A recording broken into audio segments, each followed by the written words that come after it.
अल्लाह पाक के नाम से शुरू जो नहायत रहम वाला है। करोड़ों दरूद व सलाम हुज़ूर आका दो जहां हज़रत मोहम्मद सल्लल्लाहु अलैहि वसल्लम पर।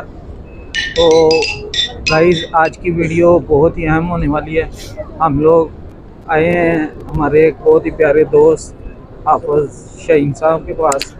तो माशाल्लाह से ये काफ़ी टाइम से ही हरम शरीफ में, मदीना शरीफ में हुज़ूर के ग़ुलामों की, हुज़ूर के मेहमानों की खिदमत भी कर रहे हैं और उसके मतलब भी आज इनसे बातचीत करेंगे। और जो है ना, माशाल्लाह से ये नात ख्वां भी हैं।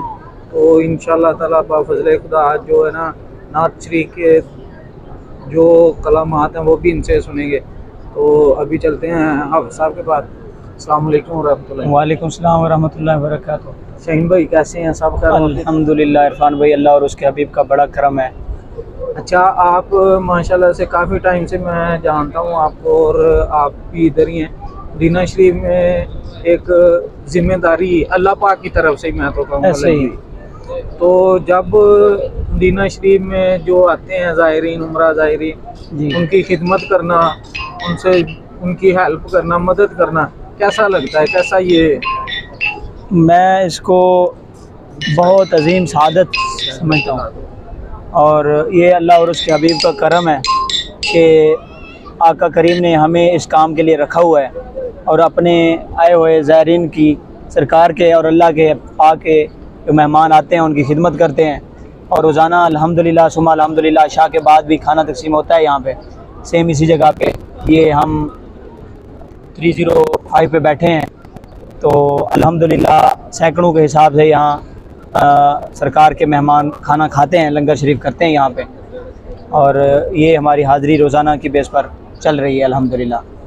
अच्छा, उम्रा ज़ायरीन ज़्यादातर जो लोग आते हैं उनको किस तरह की इधर जो मुश्किलात है, यानी कि जो एक बंदा अपने घर से बाहर निकलता है, दूसरे शहर में भी जाता है तो उसको कोई ना कोई मसले मसाइल हो जाते हैं। जी, तो आप क्या समझते हैं जब उम्रा ज़ायरीन इधर आते हैं उनके लिए क्या मुश्किलात, कोई परेशानी आती है जो कि उनको उधर एक तालीम देनी चाहिए या उनको बताना चाहिए, उसके हवाले से क्या कहना चाहिए? उनको पहली बात तो ये है कि उम्रे पे जब हाजी हजरात आते हैं तो उनको स्पेशली उम्रे के बारे में बताया जाए। और मदीना तैयबा जब पहुँचते हैं तो इसके बारे में भी उनको पूरी गाइड मिलनी चाहिए। और यहाँ के मुश्किलात तो होती हैं क्योंकि जो आगे से एजेंट हजरात लेके आते हैं तो उस पर वो पूरा कंप्रोमाइज़ नहीं करते उनके साथ। लेकिन कोई बात नहीं, आ जाना ही बड़ी सआदत की बात है यहाँ पे। और इससे बढ़ के और क्या चाहिए कि बंदा अपनी ज़िंदगी में सरकार की बारगाह में आके अपनी हाज़िरी पेश करे, अल्लाह का घर देखे और अपने अल्लाह के हबीब का घर देखे।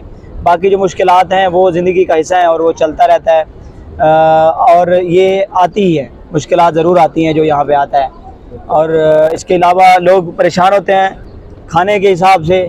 तो खाना लंगर अल्हम्दुलिल्लाह लंगर यहाँ पे होता है और जितने हजरात, जितने दोस्त अहबाब यहाँ मिलते हैं हम उनको वाज़े तौर पे बताते हैं कि यहाँ तशरीफ़ लाएँ सरकार की बारगाह में।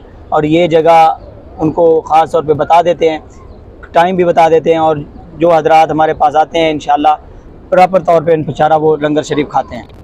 अच्छा जी, जो हमारे नए सब्सक्राइबर हैं या जो लोग मदीना शरीफ या मक्का शरीफ आना चाह रहे हैं तो उनके लिए ये एक पैगाम है।